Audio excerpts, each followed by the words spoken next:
The pen hovered over the last line of the contract, its gold nib gleaming under the cold light of the boardroom. For a man like Julian Vance, it was a simple business transaction, a calculated solution to a problem his fortune couldn't otherwise fix. $30,000 in exchange for 18 hours of a believable lie. But for Sienna Ray, whose reflection stared back from the polished mahogany, it was something else entirely. It wasn't just her signature she was selling, it was the rental of her authenticity. He was buying a perfect illusion. She was buying survival. Neither of them knew the real price they would both end up paying. The lights from Manhattan's skyscrapers pierced through the panoramic glass, painting glittering streaks across the oak floors of the penthouse. But to Julian Vance, those lights were no different from the bars of a gilded cage.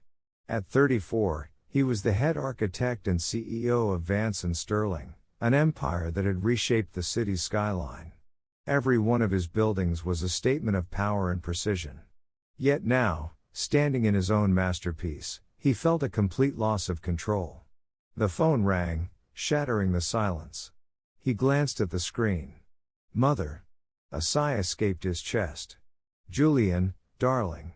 I'm just calling to remind you about the museum's fundraising gala this Saturday." The voice of Beatrice Vance was as smooth as velvet, but behind it lay a command that could not be refused. "The governor will be there. The Astors will be in attendance. You simply cannot go alone again, Julian. The image of our family requires stability." Julian rubbed his forehead. "Mother, I'm busy. I don't have time for these things." Busyness is no excuse for solitude. Her voice turned sharp. "After the incident with Isabel last year, people are still talking.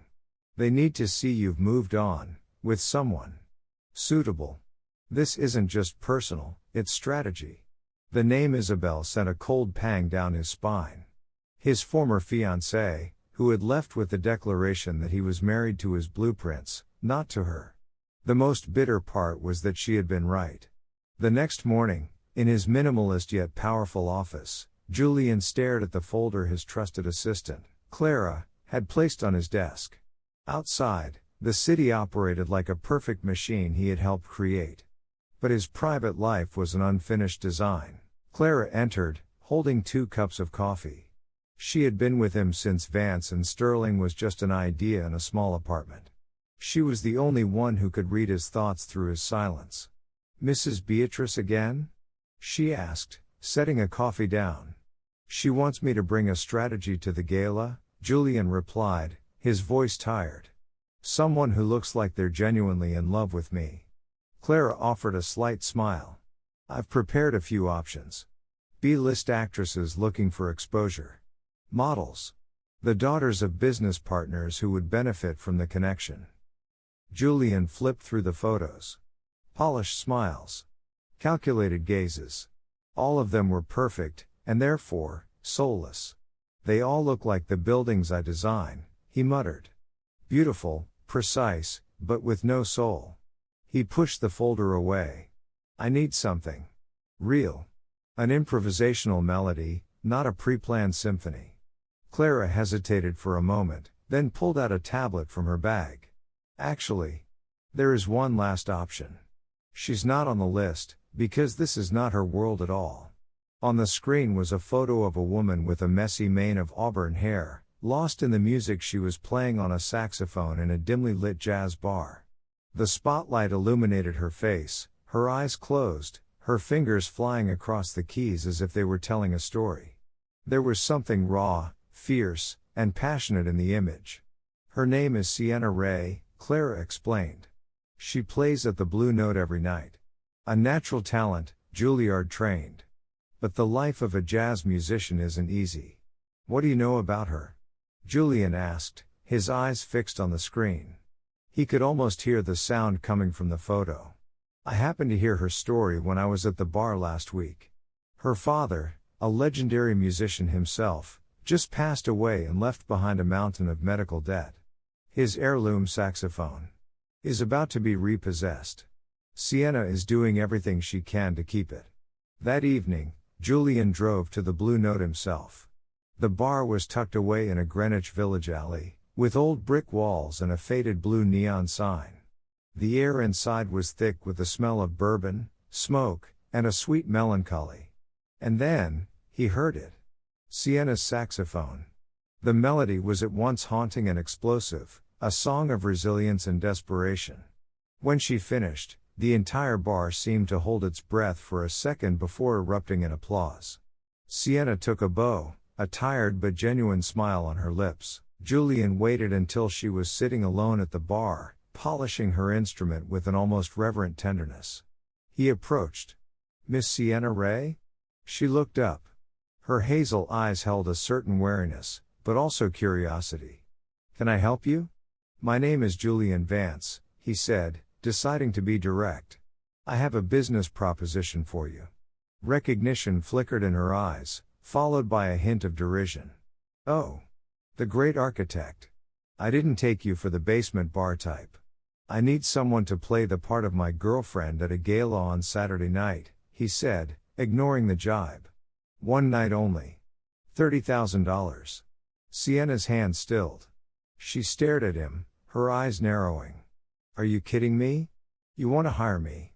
As an accessory?" "I want to hire your authenticity," Julian corrected, his voice surprisingly serious. "I need someone who doesn't belong in my world. Someone who won't look at me like a business opportunity. Someone who can play an improvisational melody." Sienna let out a short, humorless laugh. "And your assistant probably told you that I'm desperate, right? That I'd do anything to keep this saxophone?" She tapped the gleaming brass instrument. "You think you can just buy a piece of my soul for a night?" "I'm offering a solution," Julian said, his voice even, though he felt a strange discomfort at her bluntness. "A solution for both of us. You keep what you cherish. And I get some peace." Sienna was quiet for a long time. She looked around the bar, at the familiar faces, at the instrument in her hands. $30,000. It wouldn't just save the sax. It would give her a few months to breathe, to compose, to live, instead of just surviving. She turned back to him, her gaze a battle between pride and harsh reality. "If I agree," she said slowly, "there are conditions." "I'm listening." "First, this is a performance. When the curtain falls, we go back to our own worlds. No strings attached." "Agreed." "Second," she said, looking him straight in the eye, "for that entire evening, you will treat me like a person, not an asset you've rented. You will listen when I speak." Julian was slightly taken aback. "That's a given. With people like you, nothing is a given," Sienna retorted. "And one last thing. I want to know why. Why does a man like you need a charade like this? I need to know what story I'm walking into." Julian hesitated. This woman was sharper than he'd anticipated. He looked into her eyes, and for the first time in years, he told a truth that wasn't precalculated. "Because I'm tired of building things that are perfect but empty. And I'm afraid. I've become one of them myself." That answer seemed to reach her. She studied him for a long moment, then gave a firm nod. "All right, Vance. You've got yourself a musician." As Julian left the bar, Sienna's final melody still echoed in his head. He had come looking for a simple solution, a clean transaction. But he had a feeling he had just signed a contract that was far more complex. A contract with a melody he could never have predicted. _ 2 days later, Sienna stood in the middle of a Fifth Avenue boutique, feeling as out of place as a dissonant note in a perfect symphony. She was surrounded by silk, satin, and salespeople who moved like ghosts, speaking of designers in hushed, reverent tones. Clara, Julian's assistant, had arranged the shopping trip. A visual statement, she had called it over the phone. Sienna felt like she was putting on a uniform for a battle she didn't understand. "This emerald green gown," the consultant said, "it complements your hair color beautifully. Very powerful. A perfect choice for an event at the Guggenheim." Sienna looked at herself in the mirror. The woman in the reflection was a stranger. Her hair had been professionally styled, and subtle makeup hid her sleepless nights. The dress hugged her body perfectly, a world away from her usual jeans and t-shirt. The transformation felt like putting on an expensive mask. Julian arrived precisely on time, a habit she was beginning to recognize. He wore an impeccably tailored suit. When he saw her, something flickered across his face, surprise, which quickly morphed into something deeper, more intense, that made her heart skip a beat. "You look magnificent," he said simply. The sincerity in his voice caught her off guard. "I feel like I'm wearing someone else's costume," Sienna confessed, her hand nervously smoothing the cool silk fabric. "Good," Julian replied with an almost imperceptible smile. "That means you're taking the role seriously." In the luxurious Maybach gliding through Manhattan traffic, the space between them felt thick. The soft classical music from the sound system only seemed to amplify the silence. "Tell me about your family," Sienna broke the atmosphere, remembering her condition. "I need to know my audience for tonight." Julian's gaze was distant, watching the buildings fly by. "My father passed away 10 years ago. He was the founder of Vance and Sterling, a man obsessed with leaving a legacy. He probably worked himself to death building that foundation. My mother, Beatrice," he continued, "she took over the social front. She's a strategist. Every party is a chessboard, every conversation a move. She's formidable." "And Isabel?" Sienna asked softly. Julian's hands tightened slightly on the steering wheel. "Isabel was a perfect design. The daughter of a longtime business partner. Our relationship was a perfectly arranged merger. She understood the rules. The problem is, I'm only good at following rules in architecture, not in love." Sienna looked at him. "You talk about your life as if it's a blueprint. Everything calculated. So tonight, what detail am I in that blueprint?" Julian turned to look at her, and for the first time, she saw a flicker of uncertainty in his eyes. "You are the unforeseen variable," he said. "The improvisational element. That's why I chose you." The Guggenheim Museum at night looked like a ribbon of light and marble. Beatrice Vance stood in the main rotunda, as regal as a queen. She wore a silver gown, her white hair coiffed in a perfect chignon. Power radiated from her, making the air around her seem to still. "Julian, my son," she embraced him, a perfectly executed hug. Then her sharp eyes turned to Sienna, scanning her from head to toe in a brief but comprehensive moment. "And you must be Sienna." "Mrs. Vance, it's a pleasure to meet you," Sienna smiled, a smile she hoped looked genuine. "Thank you for having me." "Please, call me Beatrice," the older woman replied, her tone remaining carefully neutral. "Julian never mentioned you. I'm quite curious how you two met." Sienna glanced at Julian, remembering their prepared story. "Julian was looking for inspiration for a new project," she began, her voice smoother than she'd expected. "He came to the bar where I play. We started talking about the connection between improvisation in jazz and creativity in architecture." Beatrice's eyebrow rose slightly. "How fascinating. And what was your conclusion?" "That both seek to create order from chaos," Sienna replied. "It's just that Julian uses concrete and steel, and I use 12 notes." For the first time, Beatrice's smile seemed to hold a hint of warmth. "This one is clever," she said to Julian, then turned back to Sienna. "Come, let me introduce you to a few people." The conversation was cut short by a voice as sweet as it was cold. "Julian, what a surprise to see you here." Isabel appeared, resplendent in a red dress that was like a warning sign. Her blonde hair was perfectly styled, her smile designed to be both charming and probing. "And you've found a replacement. How efficient." The temperature around them suddenly dropped several degrees. "Isabel," Julian replied, his voice like ice, as he subconsciously stepped slightly in front of Sienna. "I'd like you to meet Sienna Ray." Isabel's gaze swept over Sienna, a thinly veiled look of disdain. "An artist, I presume? You seem so free." Julian usually prefers things with more structure. "People change, Isabel," Sienna replied calmly, her voice steady. "Sometimes the most solid structures need a little improvisation to keep from getting boring." The challenge in Sienna's words surprised Isabel. Her smile tightened. "Good luck with that," she said, before turning and melting back into the crowd. After the encounter, Julian led Sienna to a balcony overlooking a glittering Central Park. The night air was cool. "I'm sorry about that," Julian said. "Isabel can be direct," Sienna offered. "She's not wrong. You are a man who loves structure. And I'm organized chaos. We're the most illogical combination." "Perhaps," Julian admitted. He leaned against the railing, loosening a tie that seemed to be choking him. "When I was with Isabel, everything was planned. The vacations, the parties, even the conversations. It was safe. But it wasn't alive." "Sounds like a beautiful prison," Sienna remarked. "It was," he said, his voice low.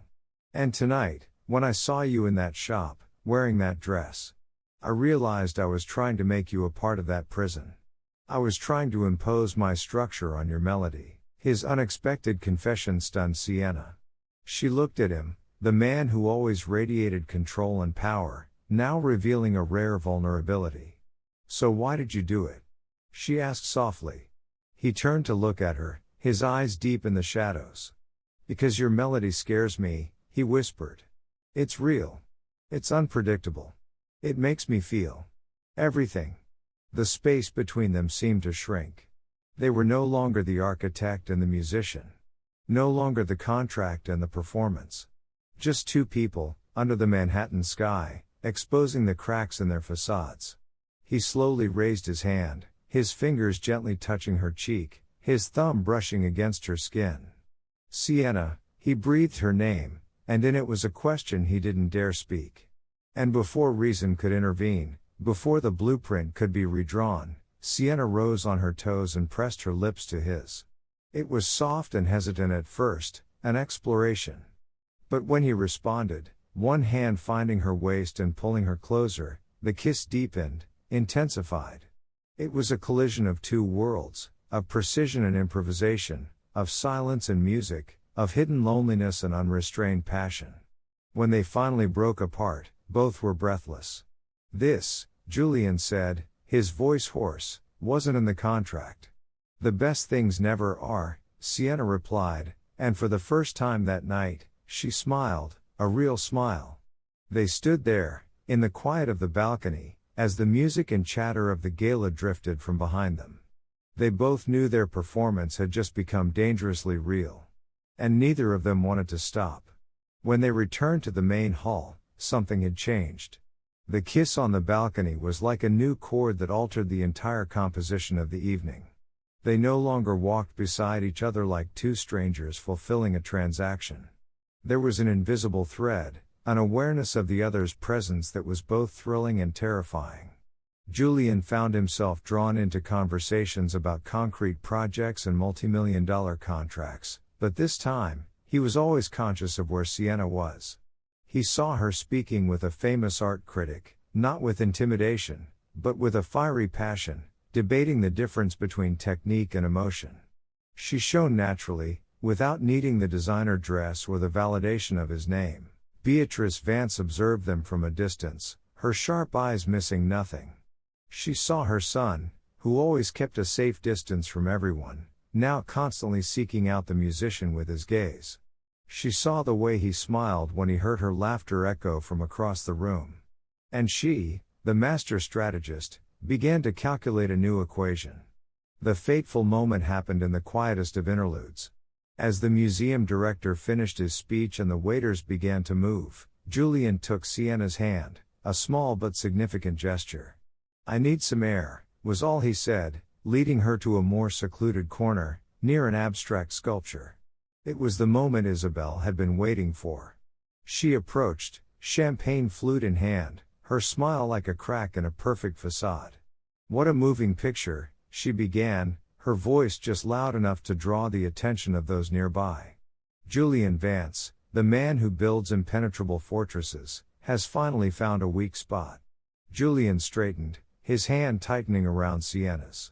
"Isabel, this isn't the time." "Oh, I think it's the perfect time," Isabel interrupted, her eyes sweeping over the growingly curious crowd. "To toast this wonderful performance. A perfect play. I must admit," Julian, you've cast a very talented actress. The air grew thick. The murmurs died. All eyes turned to them, turning their secluded corner into a blindingly lit stage. I don't know what you're talking about, Julian said, his voice as cold as steel. Don't you? Isabel laughed, a bitter, mirthless sound. You think I don't know you? I know you better than you know yourself. You're incapable of connection. You're only capable of transactions. So my question is, she turned to Sienna, what's your price? How much did he pay for one night of this perfect girlfriend performance? The accusation hung in the air, venomous and precise. Sienna felt the blood drain from her face. She could deny it. She could play the part of the offended girlfriend. But when she looked at Julian's pale face, saw the familiar resignation and pain in his eyes, she knew she couldn't continue the lie. Not for him. And then, she did something no one expected. She took a slow breath, and the fear in her eyes was replaced by a stunning calm. You're right, Sienna said. Her voice wasn't loud, but in the absolute silence, it rang out like a bell. Both Julian and Isabel stared at her, stunned. It all started with a contract, Sienna continued, her voice growing stronger, facing the crowd instead of hiding. Julian needed a date. I needed money to save my father's legacy. That is the truth. The unvarnished truth. Gasps of shock rippled through the onlookers. Beatrice Vance stood motionless at the edge of the gathering circle, her face unreadable but her eyes locked on Sienna. But, Sienna said, and now she turned, looking only at Julian, speaking only to him. She's wrong about one thing. This isn't a performance. At least, it stopped being one. I walked into this story thinking I just had to play the right notes, the ones written in the contract. But I was wrong. Because you, she said, tears beginning to well in her eyes, you aren't a pre-written score. You are a complicated silence, a painfully rigid structure, but inside there is a melody that no one ever bothered to listen to. And I fell in love with that melody, she confessed, a whisper meant for the whole world. I fell in love with the way you try to control everything because you're terrified of chaos. I fell in love with the way you look at a piece of art as if you're trying to decode your own soul. I fell in love with the man behind the fortress walls you built for yourself. She took a deep breath. So go ahead, call me a gold digger, or a liar. But don't you dare say this isn't real. The room held its breath. Julian stood frozen, looking at Sienna as if he were seeing her for the first time. He could feel the options running through his mind, the scenarios, the strategic moves to control the damage. It was his instinct. But then he looked into her tear-filled but unwavering eyes. And all the blueprints, all the plans, turned to dust. He stepped forward, brushing away the tears on her cheeks with a gesture of impossible tenderness. Sienna, he said, his voice rough with emotion. You are the most beautiful, craziest, improvisational melody I have ever heard. And then he turned to face the crowd, his mother, his past. His arm went around Sienna's waist, a gesture of both protection and possession. She's right, Julian announced, his voice ringing with authority. I hired Sienna. I began this as a business transaction, because that was the only language I was fluent in. I built my life on safe blueprints, on precise calculations, and I forgot how to feel. He looked directly at Isabel, not with anger, but with a sort of pity. Isabel was right. I was incapable of connection. But Sienna. She taught me. She tore down my walls with her music. She showed me that true beauty isn't in the perfection of the blueprint, but in the courage to improvise when things go off plan. What I feel for her, he said, his voice now filled with a certainty he'd never known, cannot be valued in money. It is not a clause in a contract. I love her. And I am going to spend the rest of my life building a future worthy of her truth. In the long moment of silence that followed, Beatrice Vance stepped forward. Everyone held their breath, waiting for the Queen's verdict. She looked at her son, and then at Sienna. A slight, almost imperceptible smile touched her lips. Well, she said, her voice as crisp as ever. Julian, you have finally done something that surprises me. You've stopped building structures and started building a home. She turned to Sienna, her gaze no longer assessing, but accepting. Welcome to the family, Sienna Ray. This time, officially. The tension broke. Applause started, hesitant at first, then growing louder. Isabel had quietly vanished in the commotion. All Sienna knew was Julian's arm tight around her, and in the noise of the world, they had found their own silence. Their lie was dead. And from it, a truth more beautiful than any blueprint had been born. 1 year later. The atmosphere at the Blue Note had changed. It still had the same old brick walls, the same familiar blue neon sign, but now, a new vitality pulsed through it. The bar had been tastefully renovated. The acoustics were clearer. The tables no longer wobbled. It wasn't just a bar anymore, it had become a destination, a sanctuary for true lovers of jazz. Sienna stood on the stage, her father's heirloom saxophone gleaming under the lights. The melody she played tonight was no longer one of desperation, but a saga of joy, of freedom, and of love. Her gaze swept over the crowd, landing on a table in the corner. There sat Julian, next to his mother, Beatrice Vance. He was no longer in a stiff suit. Instead, he wore a simple dress shirt, its sleeves comfortably rolled up. He didn't have the tense expression of a calculating CEO, but the relaxed smile of a man who was exactly where he belonged. Beside him, Beatrice, the ice queen of old, was nodding along to the music, a rare, warm smile on her face. When the song ended and thunderous applause filled the room, Sienna stepped off the stage. "You get better every time you play," Beatrice said as Sienna approached, her voice still sharp but now full of affection. "I must admit, I used to think jazz was just a chaotic mess of notes. But now I understand. It's organized freedom." "That's what I've been trying to explain to Julian," Sienna laughed, sitting down beside him. He took her hand, their fingers lacing together naturally. "I've learned," Julian said, leaning close to her ear. "Chaos is a necessary part of every beautiful design." Clara, the loyal assistant, approached with a radiant smile. "The European tour is confirmed. Paris, Rome, Berlin. They all want to hear the melody of Sienna Ray." Sienna looked at Julian, her eyes shining with disbelief and happiness. A year ago, she was a musician struggling to survive. Now, the world was opening up for her. "We did it," she whispered. "No," Julian corrected, his eyes filled with infinite admiration. "You did it. I'm just the lucky one who gets a front row seat." Later that night, after the last guests had departed and the Blue Note had returned to its familiar quiet, Julian took Sienna's hand. "Come with me," he said, a mystery in his voice. "There's a place I want to show you." He led her on a walk through the quiet streets of Greenwich Village to a brownstone building she had never seen before. He opened a heavy wooden door, revealing the space within. It had once been an old warehouse, but now it was completely transformed. The raw brick walls were preserved, but the ceiling had been raised with exposed wooden beams. Warm, golden light emanated from vintage hanging lamps. The wooden floor was polished, and in the center of the room, there was only a grand piano and a leather armchair. The most special feature was the acoustics. The very air in the room seemed designed to embrace every single note. "Julian. Where are we?" Sienna breathed, her hand touching the cool brick wall.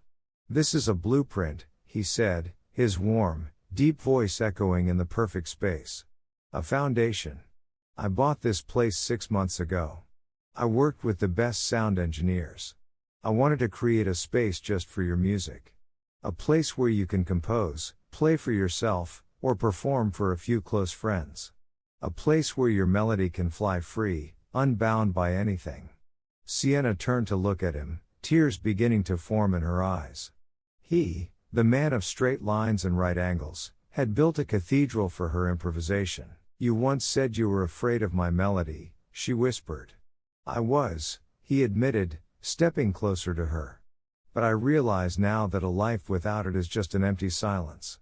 And then, he dropped to one knee on the oak floor. He opened a small velvet box. Inside was not a traditionally massive diamond.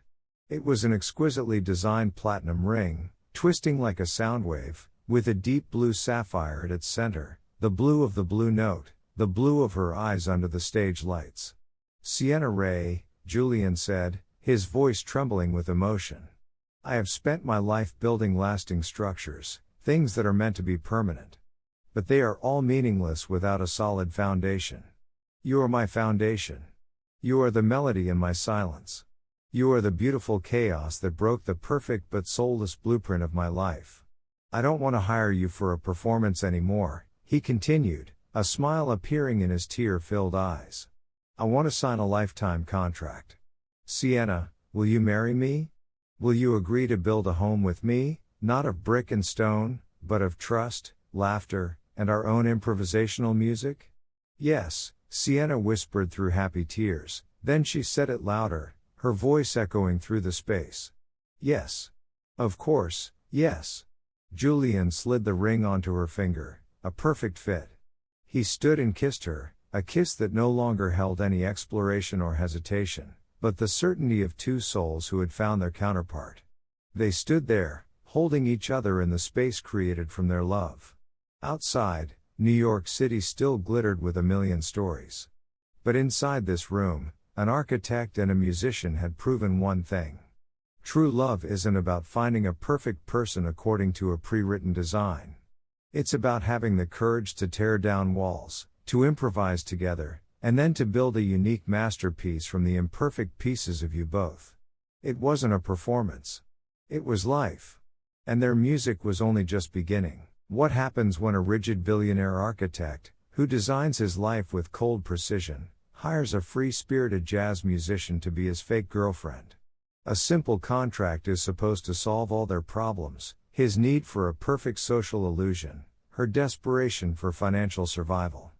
But in a world of calculated designs and high-stakes galas, they soon discover the biggest risk isn't the lie being exposed. It's the performance becoming breathtakingly real.